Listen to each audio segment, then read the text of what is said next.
Welcome to Julie's writing tutorial for creative writers. This is lesson number 2. This is the most difficult lesson I had to learn as a new writer. And it is perhaps the most important lesson to learn if you want a career in writing. Let's talk about how to be concise. When writing fiction, it is important to learn to be concise and to the point. Being concise makes your story easier to read and edit. Suppose your goal is to get published. A book agent or publisher will expect a well-written book. Being concise will give your manuscript a neat and polished appearance. Your story will look professional. You might be wondering what it means to be concise. That is a good question. Let's take a look at the definition according to the Cambridge Dictionary. Concise means short and clear, expressing what needs to be said without unnecessary words. One of the biggest problems new writers face is concision. Their sentences are long and their paragraphs are overwhelming. This happens when a writer uses too many weak words. Replacing weak words or phrases with strong ones makes writing effective. It eliminates purple prose and creates a more interesting story. Now, let's discuss some tips that will make your writing concise. Would you like to improve your writing and editing process? These tips will strengthen your skills. They will take your writing to the next level. But remember to use these tips early in your project. It will simplify the process of editing when you finish your article or story. This step is essential for those working on difficult projects, like manuscripts. Let's talk about some effective habits that will improve writing and make it concise. Avoid the use of extra words, big words, and long sentences. Avoid words that are complex. Use words you know and understand. Simplify phrases by avoiding repetition. Eliminate redundancy. Write in active voice unless necessary. Vary the length of your sentences.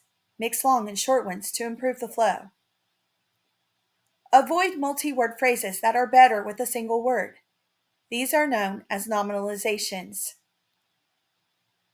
Use qualifiers and intensifiers sparingly. We'll talk about those shortly. Let's move on to examples.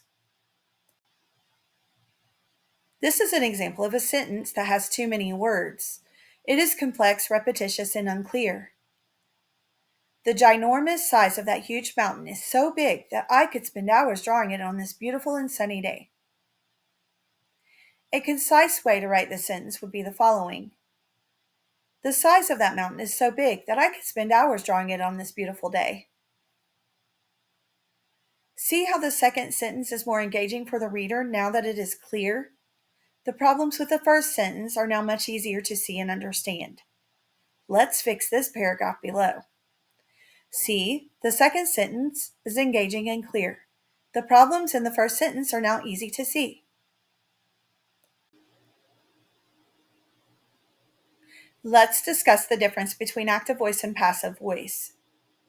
Active voice focuses on the subject performing the action. Writing in active voice is preferred. It is dynamic and lively. It produces clear and concise sentences.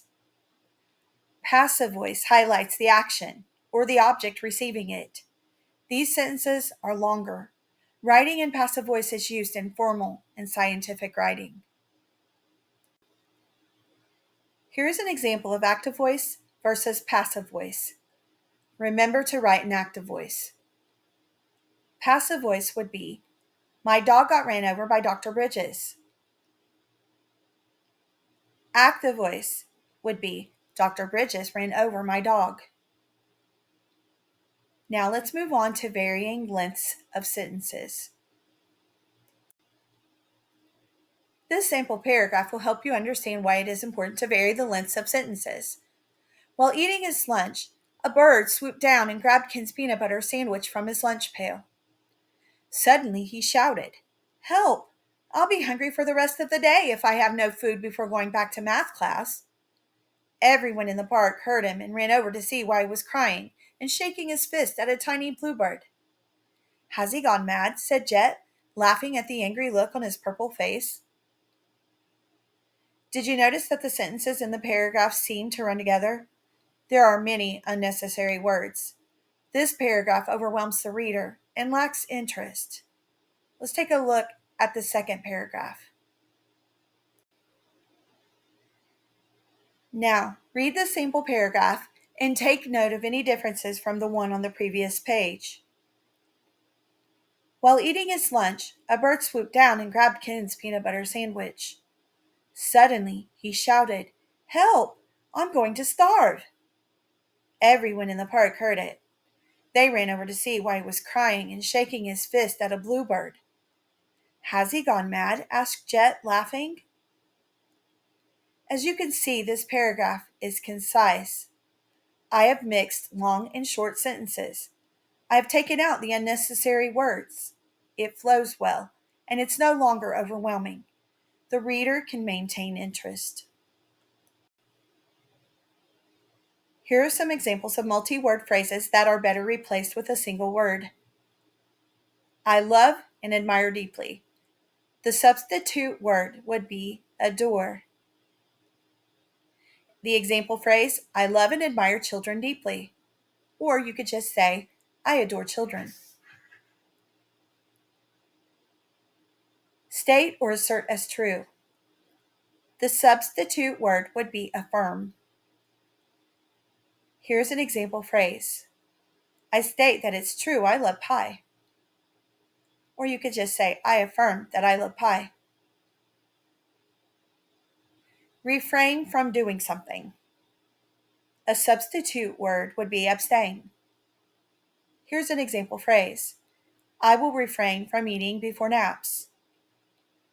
You could just say, I will abstain from eating before naps. And the last one, help or support. The substitute word would be aid.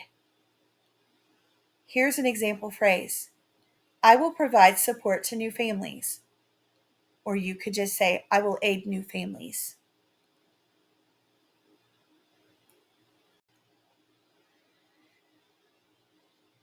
Lastly, we're going to talk about qualifiers and intensifiers.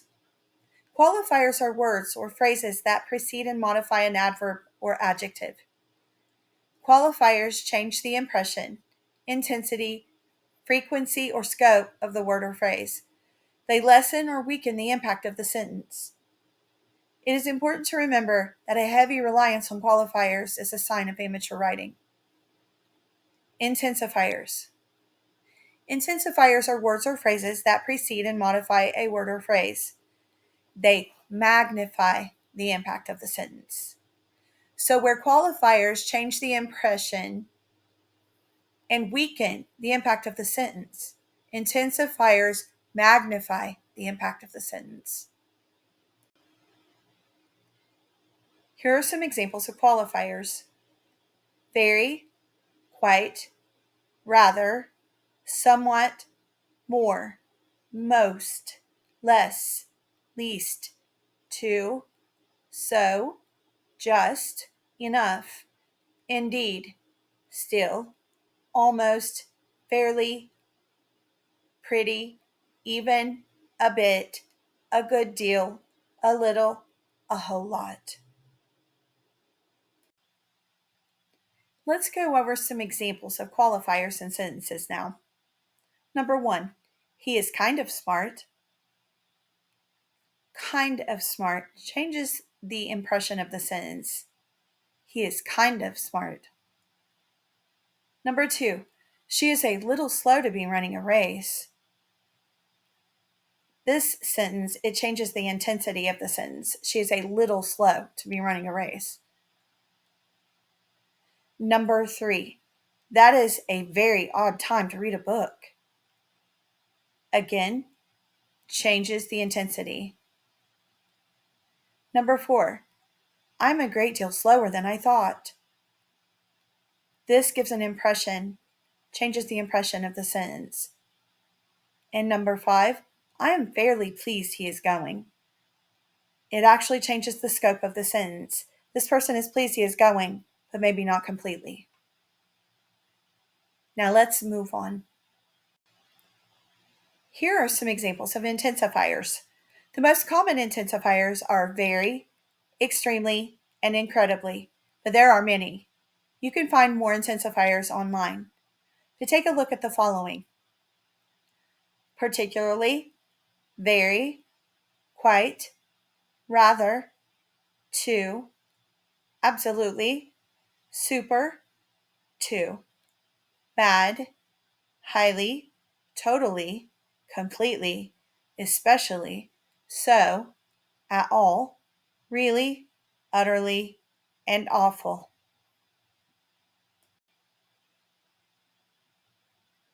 Lastly, let's talk about intensifiers in sentences. Please remember that qualifiers weaken what is said in the sentence, but intensifiers, they magnify what is being said in the sentence. Number one, I think number one will clear things up for you. She cried dreadfully loud in the car. Number two, the car was going extremely fast. Number three, I watched a super cool movie last night. Number four, I am totally happy about the party. And number five, that couch isn't at all comfortable. Now let's move on. That's it. Those are some great tips that will help you be concise in your writing. Please, if you feel like this video has been helpful to you, like, share, and comment. Thank you for watching. Have a special day and happy writing.